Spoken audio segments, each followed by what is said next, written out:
When you harness the recurring income machine, that's when business becomes amazing.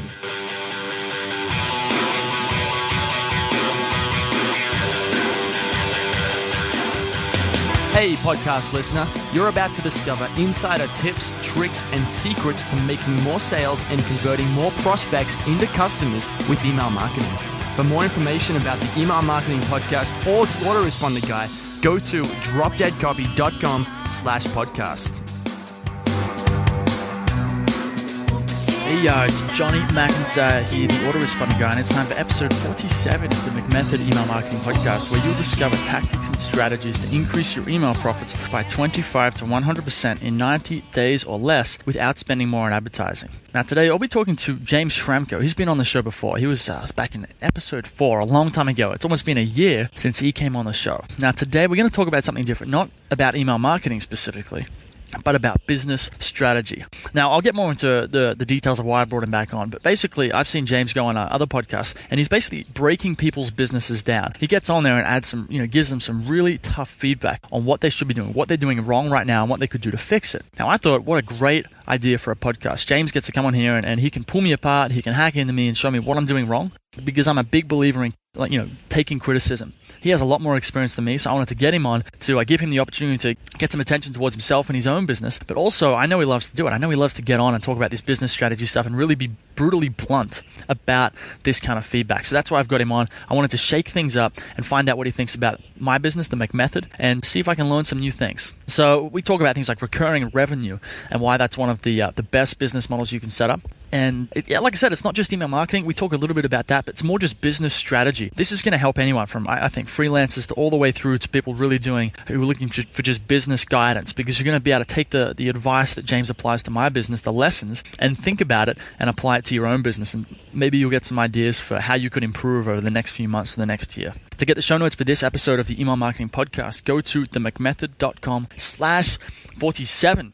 If you want to make my day and put a huge smile on my face, head over to iTunes.com, search for the McMethod Email Marketing Podcast, and leave me a review. If you drop a link in the review as well, I will mention it on the show. And because, like I said, these reviews really make my day and they help me get the word out about the Email Marketing Podcast. Now, one question before we get into this interview. Here it is. What would your autoresponder sequence be for attracting copywriting clients? How long? How often? What structure? I think it's a great question. There's a lot of copywriters who listen to this show and they want to do sales letters or email autoresponders for their clients. So here's what I would do. You've really got to step back and think about who is your client and why would they join your list in the first place? They're going to be a business owner. Maybe they've tried to write this themselves. Depends what level they're at. Maybe they haven't. Maybe they're just looking for a copywriter. So you got to think about where are they coming from? Are you advertising to them on Facebook? Are you getting them via organic traffic? Are they coming to your site? And why are they on your site? If they're just looking for a copywriter, if that's why they're there, if you're advertising to people who are just searching for copywriters, you might have, say, an autoresponder opt-in that says, a free report tells you, step by step how to hire, or the five things you got to watch out for when you hire a copywriter. Something like that. That's what someone who's looking to hire a copywriter is going to be interested in. Conversely, maybe you have a lot of content on your site about how to write an email autoresponder, how to write a sales letter, some of the nitty-gritty, the technical side of doing the work. In that case, the people on your site, these potential clients, they're probably going to be the sort of people that are interested, have tried to do it themselves, but are sick of it or too lazy or for whatever reason don't want to do it, and they'd like to hire someone like you. So in that case, you could do the 5 things you got to watch out for when you're hiring copywriters report. You could do something like that, or you could just have an autoresponder on how to do it, kind of like a blueprint. I guess almost like give them a blueprint of how to write an autoresponder, or how to write a sales letter, or how to do whatever your service is. Give them a blueprint and say you can do this yourself, step by step. You could even give it to them for free, right? Because you're not trying to educate them on how to do it. You're just trying to make them go, oh man, that's so much work. Can I just hire you? So you could have a one-page rip sheet with the steps on how to do it. Or you could have this as a crash course where you send an email out once every 3 days or something like that. I'll probably do once every 3 days. These guys are busy. I don't know if daily is the best one. You could try daily, but I would go every 3 days. As for how long, I would go for at least a month. So at least 10 emails, one every 3 days. As for what structure, just go with the standard one. I mean, you've been on my list. If you're not on my list, go to themcmethod.com and sign up. Email number 1, as you'll see, asks a few questions and gives them the bribe, if there is a bribe to get them on the list. That's your report, that's the video, or something like that. And then from then on, it's just adding value, entertaining them and making a regular offer, saying, here's how to, say, write a sales page, or here's the 3-step framework I use. And then at the bottom, I say, you don't want to do this yourself? Hit reply and tell me. And, we'll talk about working together. Something like that. It's really that simple. I think you got to watch out for, don't complicate this too much. All right, it's about getting someone's attention, which you do that with, relevant attention. If they're looking for a copywriter, if they're looking for content and how-to tips, give them what they want. And then you just make offers regularly, where you say, don't want to do this yourself? I can do it for you. Call this number, send me an email, right? Click this buy now button. But, and as for how long, I would consider doing some sort of broadcast setup where you're emailing people at least once a week indefinitely, because some people are going to be ready to hire a copywriter straight away. Some people are going to need one every few months. Some people won't need one for 6 months. So if you just stay on the radar, the autoresponder is great for this, or the email marketing is great for this. You can just stay top of mind so that when they're ready to hire you, you'll be the one they think of. Okay, I hope that helps. That's a loose structure. You can probably learn more about this in McMaster's with the McIntyre method and the different courses that are available in there. And that's that. Anyway, let's get into this interview with Mr. James Schramko. It's John McIntyre here, the autoresponder guy. I'm here with James Schramko. Now, James came on the podcast in episode 4 to talk about how he gets 95% repeat customers without affiliates, promotions, JVs. You can find that at dropdeadcopy.com/EP4. But today, I wanted to bring James back, not for email marketing specifically, but because he's recently been causing a bit of a stir and on the internet, going on people's podcasts and really knuckling down onto their specific business and talking about their business model and then breaking it down. He's done this with a few people, and it's fascinating to watch. He did it with Pat Flynn. He's done it with another guy, Damian Thompson from Lynchpin. And it's just like a back and forth banter about, what their business model is now and what James, what he thinks it should be. And it's not just fascinating, it's very, very helpful, because then you start thinking, well, what could I do in my own model? So I thought I'd get James back to talk about this kind of thing in relation to Drop Dead Copy and the McIntyre method and the email marketing podcast and the whole thing. Because I'm kind of in a stage right now where I'm trying to figure some of these things out, and rather than just do it on a quiet phone call, that would be really helpful to kind of record it, turn it into a podcast, and it's going to be helpful for anyone who's, I guess, doing business online. So that's what we're going to try to do anyway. How you going today, James? Yeah, good, thanks, John, and I'm glad you did invite me back. And I always love to have a discussion around business models. It's something that I do pretty much every week with business owners. So it's the thing that I tend to gravitate towards. I guess that's why I couldn't help myself when I was speaking to these guys on my own shows, or on their shows even, is to ask them these questions. And sometimes maybe they haven't even thought of that angle before, and it is enlightening, and hopefully we'll come up with some cool stuff today. Okay, cool. Now, I'm just curious, when you do these podcasts with other people, are you intentionally trying to kind of rile them up a little bit and challenge them, or is it just your natural way of talking? You're just saying, well, what about this and what about that? Well, definitely my default position is I've been called direct before. And in the case of Damien, I really wanted to break through there because he had such fixed positions on stuff. I really felt that it would be helpful for him to bust down some walls. And in the case of Pat and with John Lee Dumas, it really fascinates me. These guys have got a huge following, they've got huge distribution, but they under-monetize themselves like crazy compared to their potential. And it's in both cases because they're inexperienced and they have a fair bit of fear around change, and they're quite slow moving towards the business model that I think they would be crazy not to do. And it genuinely intrigues me. And when I had them on my show, I wanted to talk about their business and where they're at. And in both cases, I think we arrived at the stage where they're in their early phases, but I don't understand why people don't move to the later phases much faster if the path becomes clear. So it was great to have that discussion and really insightful. And I continue to have those discussions with both of them. I think what's really interesting about this is that guys like John Lee Dumas and Pat Flynn, that they can be very successful in a way, yet they can be vastly underutilizing or under leveraging what they have, which is it's very exciting when you phenomenally. Think about it that way. Like in both cases, they're under leveraging what they have, and in different ways. I think Pat is interesting. He's got so many followers. He's got a moniker for his business that is kind of unrealistic. It certainly doesn't appear passive, the amount of effort that goes into it. But what he does is he puts his best efforts into managing a Facebook fan page instead of having a business community that he could monetize for gazillions. So that's interesting to me. And on the John side, but he doesn't love recurring payments. He thinks it's overrated, he told me on a tweet. And he's had a few good profitable months selling lifetime memberships, but the big question is what next? And I just see a huge opportunity there missed in a way. And I also have done this in my own business, and I'm talking about 7 years ago or 8 years ago. I used to give away lifetime memberships to a program, and it was totally related to confidence and lack of experience. When you harness the recurring income machine, that's when business becomes amazing. And I don't think that it's overrated. I think recurring income is phenomenal, and that's why telcos do it, and credit card companies do it, and there's so many examples of recurring programs. To some extent, even if you own a car, you're on a recurring fuel program in a way.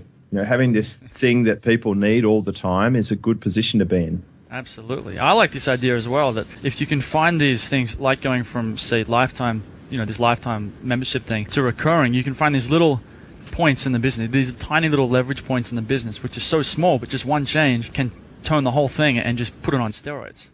And that was effectively one of the main changes I made. I used to promote a one-time product as an affiliate, and then I switched to promoting a recurring product. And my income started snowballing because of this one change. It took me from sort of a reasonable income to a dramatically better income. And then when you start looking at how can you apply this to services, that's when it gets really cool. One of the changes I made was to only offer recurring subscription for services, for packaged services, rather than a one-time service for my main service, and it very quickly built up into a $500,000 or $600,000 a year revenue, just because the automatic product was actually recurring subscription, and that was the main way that it was sold. So you can come to the market and change the game to some extent, and I saw Vodafone do this in Australia in the early 90s when telephones were not sold on contract, and they came to the market with contracts, and they had people sign up and go on contract to basically commit themselves for a long time on a recurring program. Okay,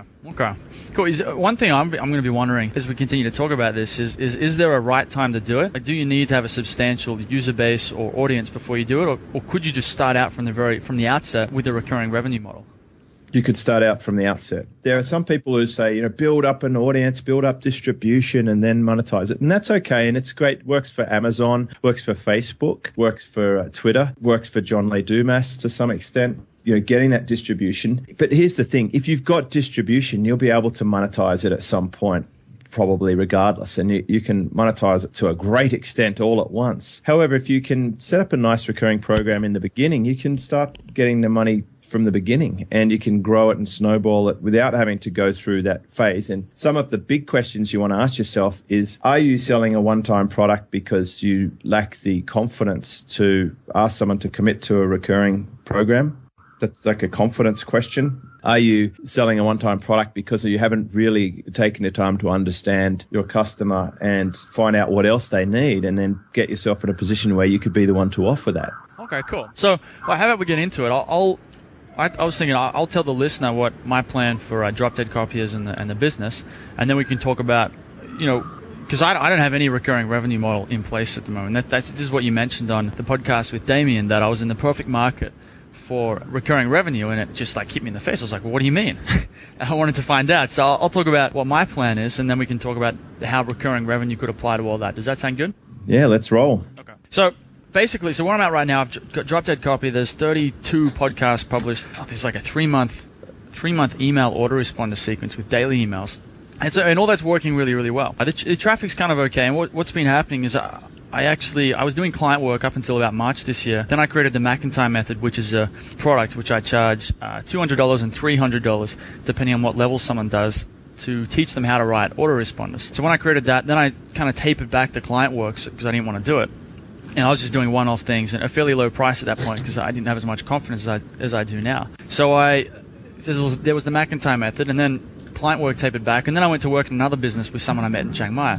Now we've ended that project, and now I've decided to return all my focus back to Drop Dead Copy because I've started to kind of dream a little bit and think, what if I was to really apply myself, what could I turn it into? And I think there's a huge amount of potential, but I have to really knuckle down on it. So what I've been doing is I've been turning down clients for about 6 months. I usually tell them I'm booked out because that's basically the truth, because I've been working on other stuff.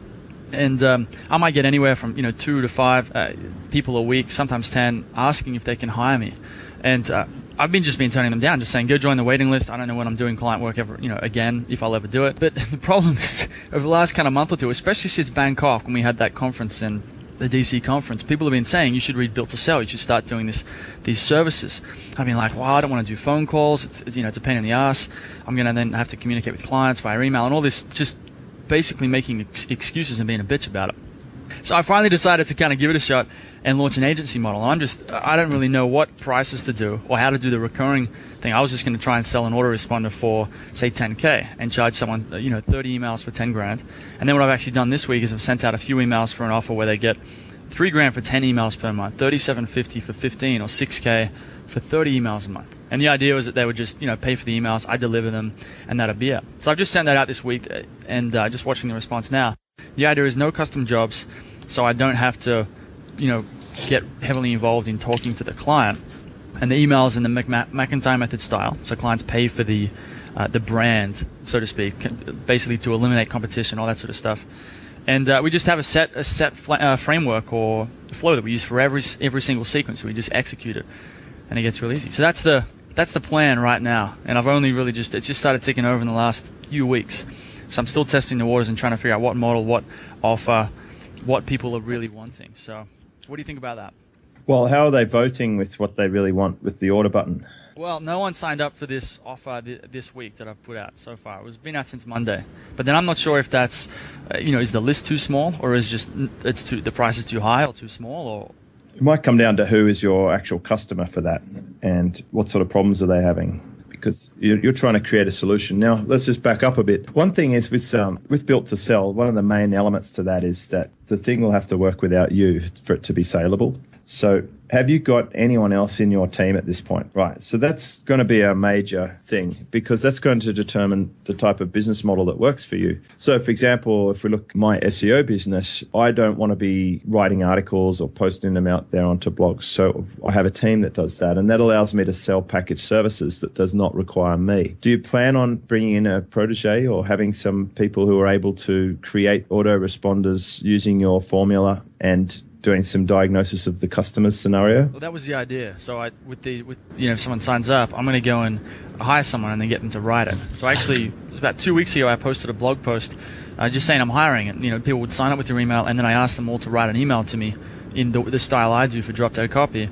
on why I should hire them. So I've got I'd say at least 25 applications from some really, really high quality people.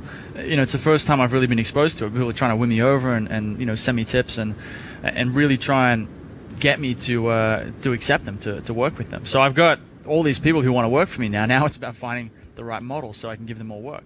Beautiful. Okay, so that opens up options. If you have a team, then that means that you could actually tap into both types of typical economies. There's the work for the hour type economy. You could literally sell hourly time as a package. That's one of the things we sell at our website company. We sell hourly packs. So, for example, you could sell a package that is a certain number of autoresponders or a certain amount of time that people could spend going over or reviewing or rectifying current autoresponder services. Okay. You could put that on a recurring plan. That is, and then you always look to other examples for validation of this model. So if in the IT industry, there's like maintenance packages where people will spend a certain amount of hours updating or cleaning or servicing the servers and making sure the technology works. So in your case, you could have like autoresponder rescue pack. It's like 5 hours.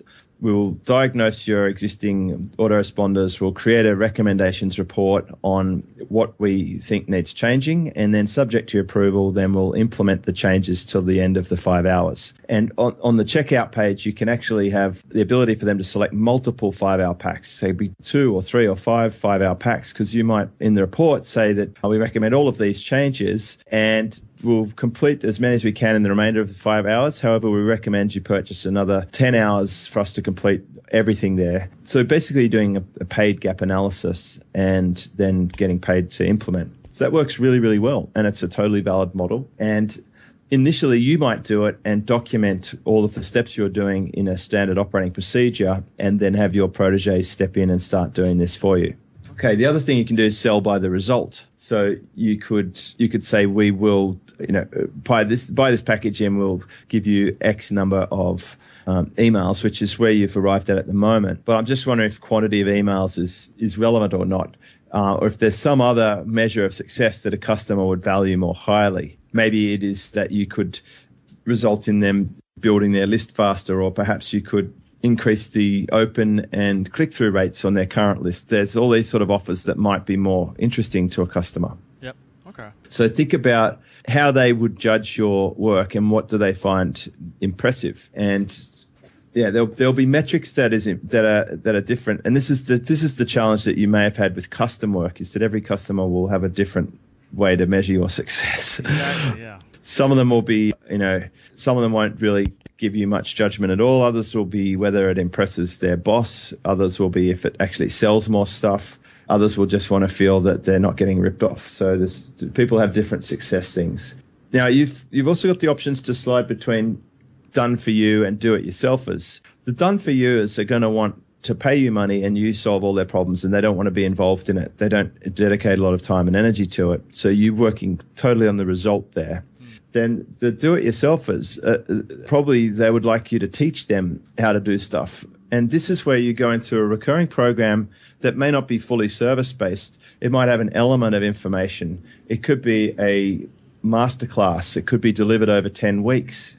It might be a 10-week masterclass that they pay for over 2 or 3 payments. So now you've created a recurring information product at a higher price point. And it may not involve you delivering anything live. It may involve you having pre-recorded modules that they watch, and then you amazingly have an autoresponder that delivers the modules.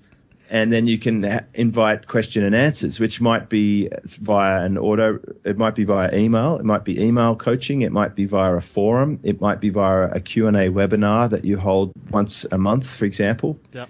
So there's so many ways for you to deliver your expertise. And, the main thing is focus on what you are absolutely the best in the world at there, and start bringing on a team so that they can learn the system and apply it for all the ways that you need to test till you find something that sticks really well.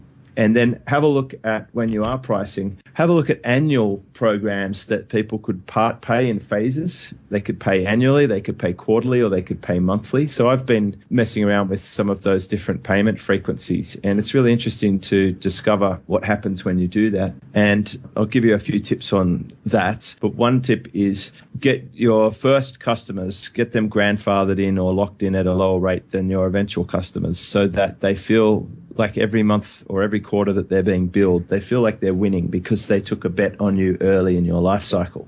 Okay. Because, in a year from now or 2 years from now, who knows how powerful you'll be in the space. And you'll be looking back at your first programs thinking, geez, I undersold myself there. I was too cheap. But your customer will be thinking, this is like me buying a Van Gogh painting before he was famous. I got in at the ground level, and I'll never let my subscription lapse. Yep. And if you think about it, I'm looking for examples outside. I'm on a go-to webinar plan that I purchased 7 years ago, and it's like $100 a month or $1,000 a year, something ridiculous for a 1,000-seat webinar. And these days it costs hundreds per month. So I have I would never let that subscription go because it's such great value, and it's so much cheaper than to replace it with the new version. Okay, right. But then it's positioned differently as well because you're grandfathered in. Yeah, so I always do this with my recurring subscriptions. I've done it with my services. I've done it with my coaching communities. I've done it with my mastermind. The longer term loyal members got in, they took a risk on me, and I repay them with loyalty. And each year I get better, and our service improves, and we refine our ability to deliver results, and the rates go up because it's worth more in the marketplace. So everyone's a winner in that scenario. Okay. One thing I just thought of when you're talking about building the team was, how do I pay them? Because in terms of what's the model? I was thinking, if I'm just going to do autoresponders, maybe that's too simplistic, it sounds like. I was just going to say, I'm going to pay you per email. So I'll pay you $30 per email, $50 per email, and you just write X number of emails for me. But it sounds like what I really need is someone to come on and really understand the entire system, and they put in 30, 40 hours a week for a salary. And then I'd get them trained up so they can deliver this, say, the autoresponder rescue pack or those different things. This is where you pull out a Google Docs or a spreadsheet, and you start factoring your costing model. And this is something I would regularly do with the mastermind student. When you're working out how to package services, you need to know how long does it take to do the service and how much are the equivalent rates for this service out there in the marketplace. So there's a few ways to cost something. You can do a cost plus profit margin, which is pretty typical in a retail market. So you might say, well, okay, to write an autoresponder takes 1 hour, for example. I don't know how long it takes. I'm just making that up.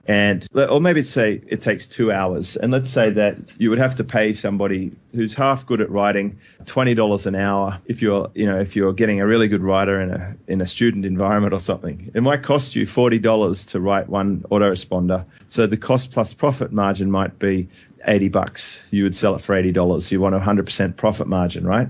Now, then you'd say, okay, so a good, well-written autoresponder might cost me this much. This is how much I want to sell it for. And then you can start packaging them together and having bulk discounts, and you can put them on a long-term contract. Now you can work out, should I be hiring people per autoresponder or should I be paying per hour? Because you get someone good over time, they're going to improve their performance by about 20% as a baseline because they get more in the routine, they get some comfy job security, they enjoy it, they're good at it, and now they can basically have that stability that comes with being an employee, and you know that you can get a good effective rate per finished autoresponder.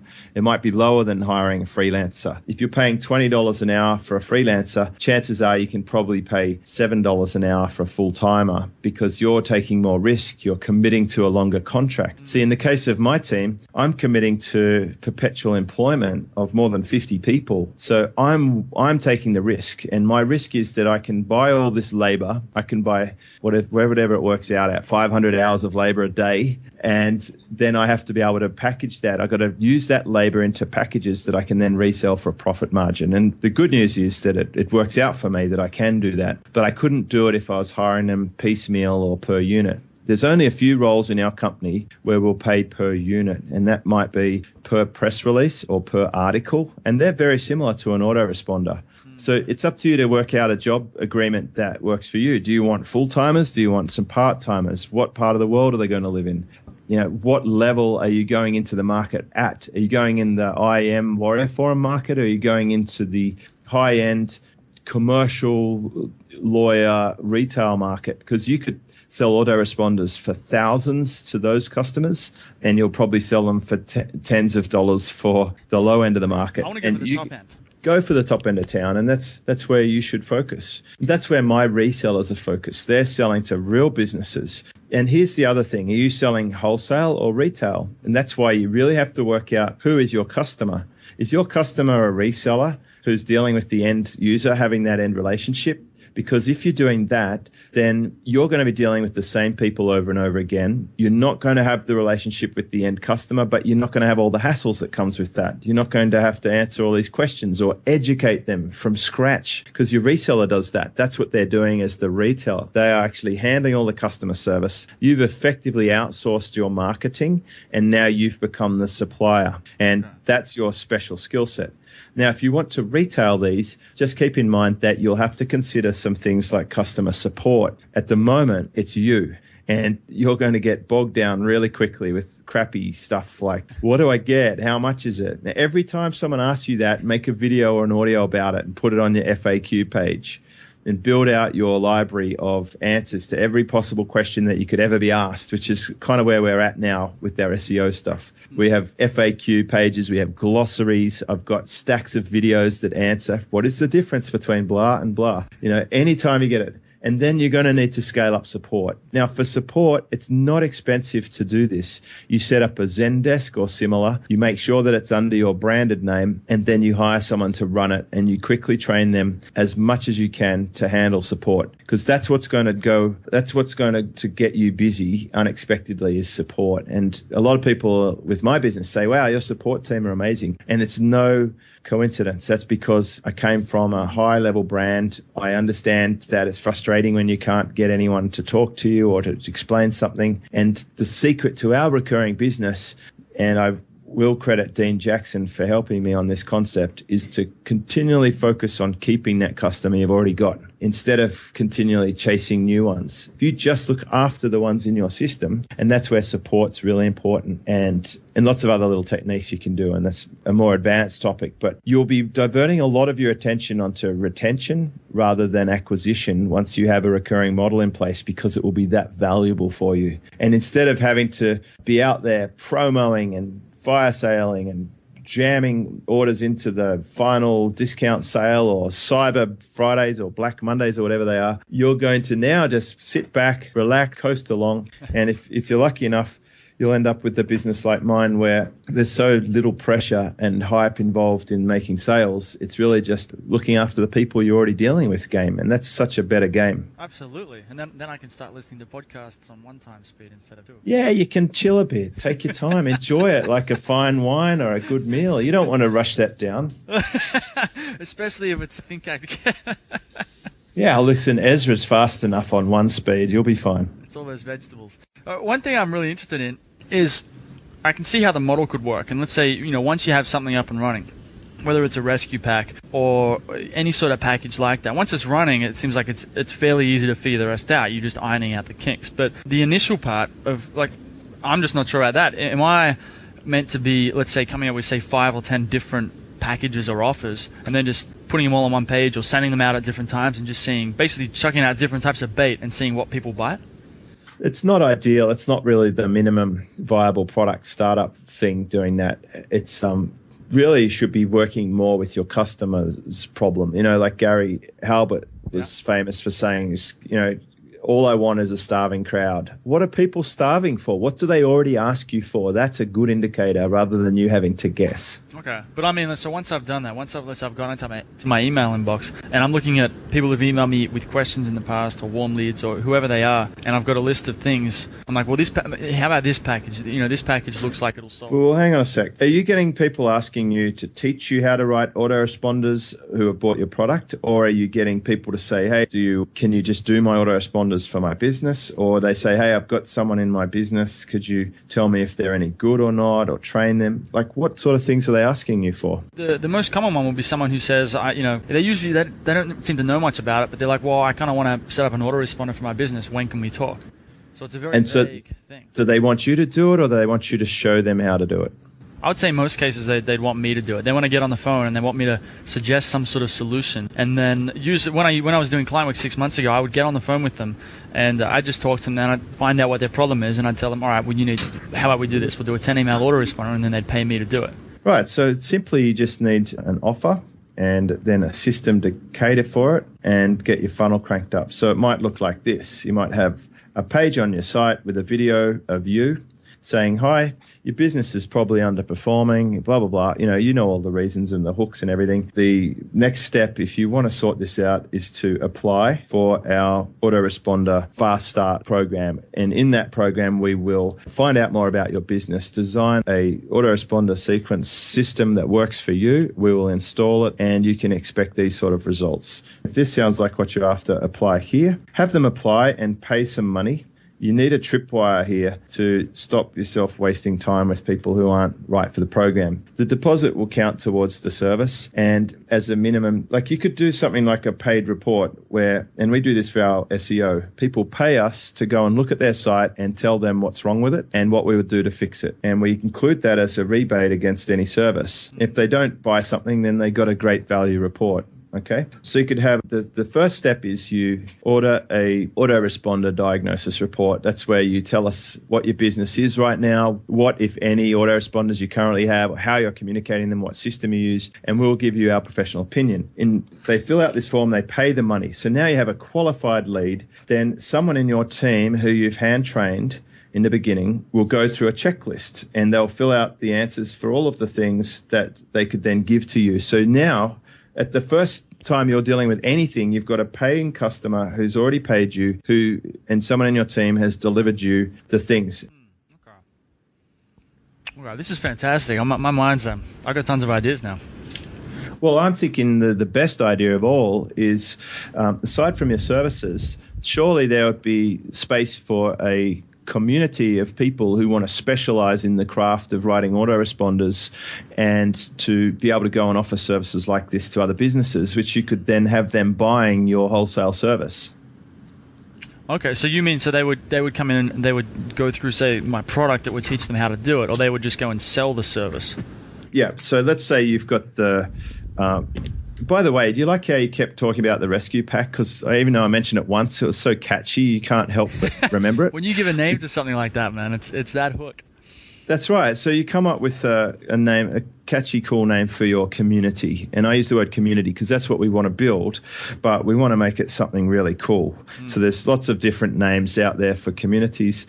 And I'm actually building a brand new community now. It's such a cool, catchy name that I love the name so much. I want to make that. I get emotional and warm and fuzzy about wanting to create it. So you create an amazing community, which is really dedicated to the craft of autoresponderology, whatever that happens to be. But, all of the encompassing elements of, it's got a blend of copywriting, it's got a blend of technological understanding, a bit of, persuasion and psychology. But you specifically dedicate this community to the aspects of that every business really finds appealing, and that is that the idea that they need to capture a record onto their database and then have a sensible communication with that person that will increase sales. And then you can go beyond just that initial capture. It's how do you reactivate old people? It's how do you sell more to your existing customers with cross promotions? And how do you even get your customers referring and promoting? So you can have these like 7 layers of autoresponder graduations that people could go through, and you could have modules in a community and you could charge them a fee. It might be $39 a month. And it might be join our community day. We will teach you to go beyond the surface, to go past where most people go with deep insights into these 7 different areas. Not only that, we're going to show you how you can turn this into an amazing business for you.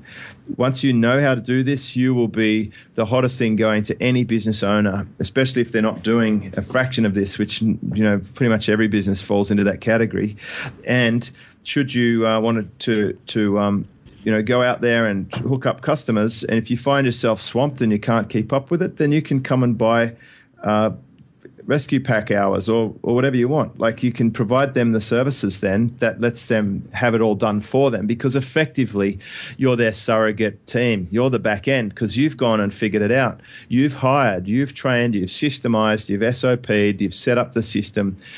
They're not going to do that because they're not John McIntyre. They're going to be focused on business development and marketing. So you've got your marketing team in place and you're training them and they're paying you to learn. Yep. Okay. Well, this is a lot like what you do with Fast Web Formula and Silver Circle. We'll fancy that. That my very best customers, they will pay me. And when I say that, I'm being cheeky. They invest in themselves. Let's be clear on that. They invest in themselves to learn from me how to grow their business, and where they need help beyond their potential or capacity, I step in with a service that can provide it, everything through website development, hosting, and search engine optimization. But there are services I don't provide. I don't provide autoresponder or CRM services. But if someone like you did, guess whose customers are also your customers? Why don't you do any autoresponder stuff? That's just not your key area, or? It's not my key area. I think I write a reasonable email, and we spoke about this on my podcast about I have a different approach than a lot of other people. I've really gone into behavior-based triggers and sequences, and I do a lot of fresh content with my Own the Race course. But I can't do everything, and I've tried. I've done a bit of pay-per-click advertising. I've done a little bit of social media stuff. But it takes a lot of energy and effort to grow an entire business around it. We've done well with SEO. We do over $1 million a year in sales revenue for that. Our website development and hosting is my current focus, and we're really kicking some butt there. And we've very quickly busted through the 6-figure mark, and we're on our way to 7. But again, to do every single splinter is, I'm just one guy, and I've still got a very successful mastermind and internet business community to work on, and they're my passion spots, I suppose. They're the ones where I'm really putting a lot of my focus on next year. And there's a lot of gaps for other people. You want to go and be a Facebook agency, you will kill it with my audience. You want to be a pay-per-click expert, you will kill it with my audience. Because I don't do those things, but there's hundreds, like there's literally hundreds of people. It's like your friend Ben, who's in the podcasting area. You know, he wants to do this sort of thing in that space, and he's going to smash it because it's just getting started. So many opportunities, and that's why I think if you're looking for building a recurring revenue business, then you just think, well, what's your special ability? What are you known for? How can you structure it so that you're not doing every single piece of it? And what are people asking? And I reckon it will come down to a do-it-yourself program that you can get people to pay you recurring for you to teach them the subtleties around it, whether you create a autoresponder training for it or a community. And then there'll be the done-for-you services where you package things up in a way that it might also work for resellers. Okay. One thing I wanted to ask you about before we go is this mastermind thing. So I actually ran a mastermind with a couple of people. We finished 2 weeks ago, and I charged them $1,000, and we jumped on the phone once or twice a week. It ended up being that I would just review their emails, and by the end of it, they were really happy. I'd get on and I'd review one of their emails for half an hour, and then the other one for half an hour, and that'd be that. And what do you think about that? I mean, to me, that's Did you enjoy a it? good idea. I enjoyed it, but showing up for the calls annoys me. That's just a personal thing, I think. And what was your effective hourly rate for it compared to the other things you do? Quite high. All right. So, well, what if you had 30 people paying you $2,000 or $3,000? Let's say 30 people paying $3,000 for a 3-month course. Yep.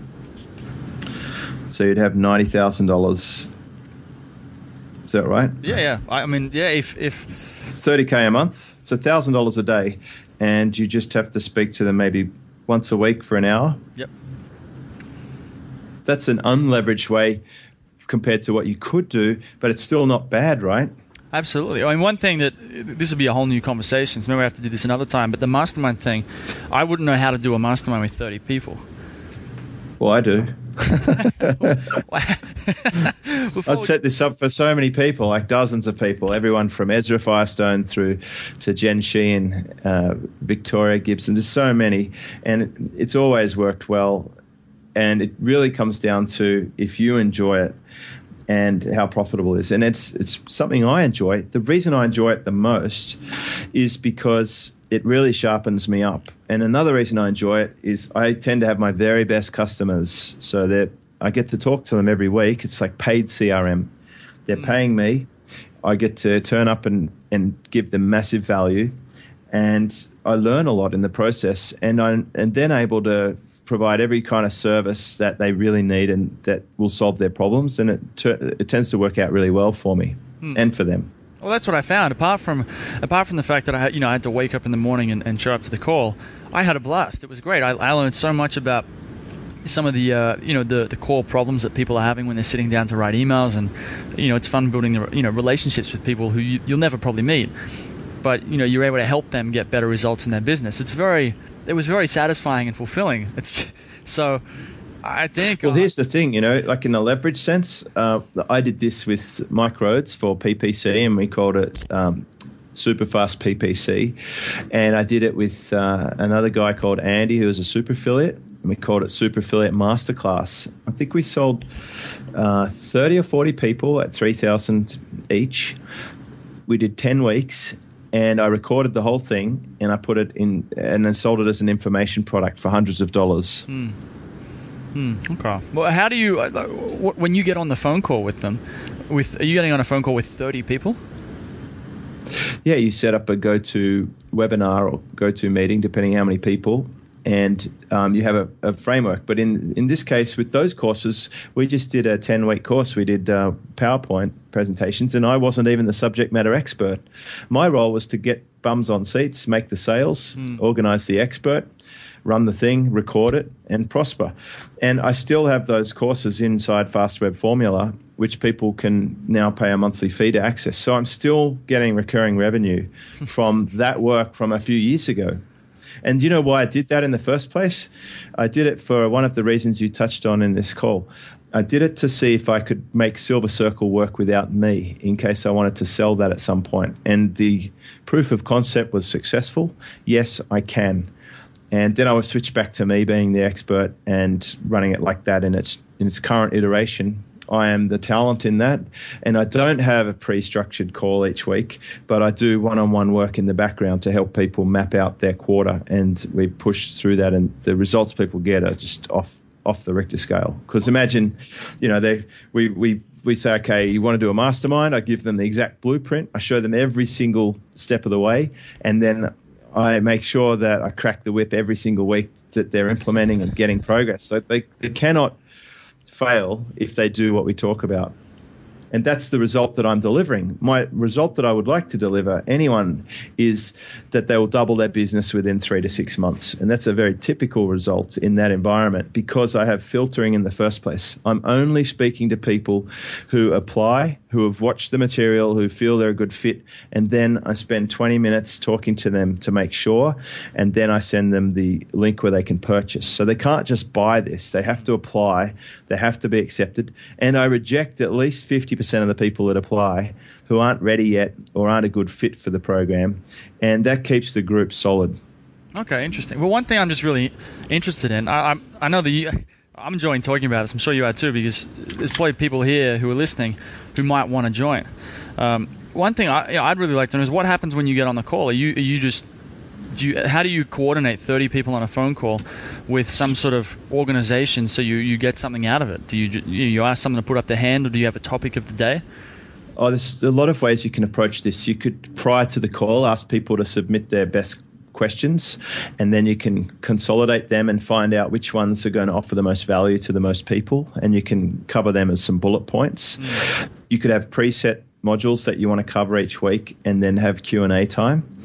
At the moment, I run a mastermind call each week even in Fast Web Formula, and we'll get 30 people on there. But not everyone will want to participate, but they love listening and they like observing and they like being there in real time, and they might like to chat a question as well. So you can have chat or you can have voice. In the case of my mastermind, I actually have 3 call times. So I can address anyone in the world. I've got early, mid, and late. That gets the US and North American market. And then the midsection, it tends to get the Aussies and people from Dubai and New Zealand. And then the late session, I pick up Europe. I get the English people and the late Aussies and stuff. And that way, I usually have around about 10 or 11 people on each call. And I don't stop the call until we've spoken to every single person individually. And we have a pretty simple format of what they've been up to last week. It's really important to celebrate wins and to share successes so that everyone on the call benefits from 10 successes, something that worked for 10 people. They might share their best tip for the week. So imagine if you've got a high-level entrepreneur doing 6 or 7 figures a year, and they're telling you the one thing they did last week that was amazing. If you pick up 10 of those a week, you're going to move forward. And then we talk about what they're going to focus on for the next week. What's the one thing? And I really want to nail it down to one thing, because you can't escape one thing. And that will be the thing that moves the business forward more than anything else. So if this was a mastermind call and it was your turn right now, I would say, John, what are you going to do between now and next week's call that is going to change your business forever? And it could be something like that you will sit down and plan out your recurring program or your recurring programs. I would suggest in your case, you've got the potential to do at least 2, probably one for the do-it-yourselfers who want to pay you to be engaging with them occasionally in perhaps a forum where they share ideas around autoresponders, and you might want about 60 people to make that work, and somewhere from $30 or $40 a month would be enough to get that going. And you might want to do a high-level done-for-you service. The thing is, the lower price do-it-yourself forum is probably less demanding on you than a service business in some ways, because they will help each other. You have user-contributed content. Right. They answer each other's questions. They form a community. And then you can do other stuff like an annual event, which you've been to my event. And you've seen the magic that happens when you get a community of people who know each other and bond well. The same as you find at the event we went to in Thailand. You get a community of people who share experiences. It's a really satisfying and fulfilling thing to be a part of that. And there are also income opportunities for you if you get it right to continue other services that you can offer these people. At least a great broadcasting platform for you to share what's new with them. Okay. Well, this has been fantastic. Thank you. Thanks for coming on and sharing about all this. Well, I hope you've got you've probably got more questions than answers. But my goal really is, as you mentioned in the beginning, I'm looking to stir some thoughts here. I want to cause a bit of questioning. Go back and test some of your assumptions. Ask yourself some big questions, because you'll get some big answers. And it might be something like, how can I put together a program that works really well for my customer? It solves their problem in an amazing way. They're happy to pay for, and that I don't resent, that I actually enjoy delivering. And it might involve a few team members. There's going to be a bit of work. I'm not saying this is a magic pill. However, I've really put a lot of time and effort into building communities and building service businesses in the recurring space. I've got at least 4 now, and I'm doing the 5th one, or maybe it's the 6th, I'm not sure. Even down to hosting, which is a recurring service that people really need, and there's a big gap in the market. So think about putting in the work up front, because once you make that sale and the thing's working, it's such a great flywheel to have spinning. It just throws profit off, and everyone feels like they're getting great value. Absolutely. Okay. Yeah, man, you're absolutely right. I have more questions than answers right now. But I'm going to go away and I'm going to make that plan this week. And I think the most important thing right now, you should be thinking that the last thing you want to do is continue your job of exchanging money for writing emails in an unleveraged fashion. That's got to go for sure, right? Well, that's exactly where I'm at. I mean, I just wrapped up on this other project just before the conference in Bangkok. And now I'm like, well, I want to find a way to grow drop dead copy, but I don't want to do any client work myself. So I want to figure out a way, and of course there's plenty of ways, but I want to find a way to do it. So I don't write a thing, because my job is to go, is to go and do the podcast and, make connections and grow the business. You got it. And that's exactly what you can do, and that's what your question might look like. Okay, cool, man. Well, before we go, I tell people, I'm sure they're probably wondering where they can hear more about Fast Web Formula, Silver Circle, and all the podcasts you're on as well. Well, probably the easiest place to go is just superfastbusiness.com. I put up podcasts and business videos, and most of them lead somewhere, of course. But you get to see what I'm talking about in action. That is a really successful site for me. It's only a year and a half old at the time of recording this, but it's my primary base at the moment, and it feeds all of my businesses, which are on the products page. And even if you go and have a look and just see how it's structured, but keep in mind that I've been able to build this business. I'm the only person in Australia involved in the business. My team are overseas, and they are mostly involved in running the services, and I'm mostly involved in running the community. So you can build quite a scaled business if you think about it from the customer's problem point of view, and how you can solve that without you having to do every step. And hope I see you over there. And thanks so much for being brave and asking yourself honestly some of the big questions that people hide from. Like, you're half crazy. You've invited me to come on your own show and critique your business model, but I reckon you'll get something from it too. I was a little bit nervous coming out to it, man. I know you can be a blunt guy, so I was wondering, I didn't really know exactly what to expect, but I know that this sort of thing is so valuable. It's just, it's incredible. So, so why not? Let's do it and let's see what happens. We'll make a podcast out of it. Cool. All right, listener, if you want to go and check out James's videos at Superfast Business, I've been watching them the last week. I was just saying to James that I've been doing it while I've been cooking dinner. It's a great way to make use of that time if you've got no one to talk to.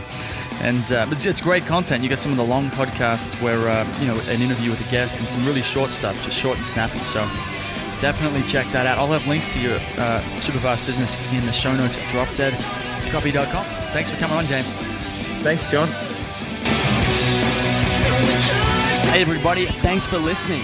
If you want to discover more insider tips, tricks, and secrets about driving sales with email marketing, sign up for daily email tips from the autoresponder guy. Go to dropdeadcopy.com/podcast. Sign up, confirm your email address, and I'll send you daily emails on how to improve your email marketing and make more sales via email. You'll find out why open rates don't matter and the 7-letter word that underlies all effective marketing and much more.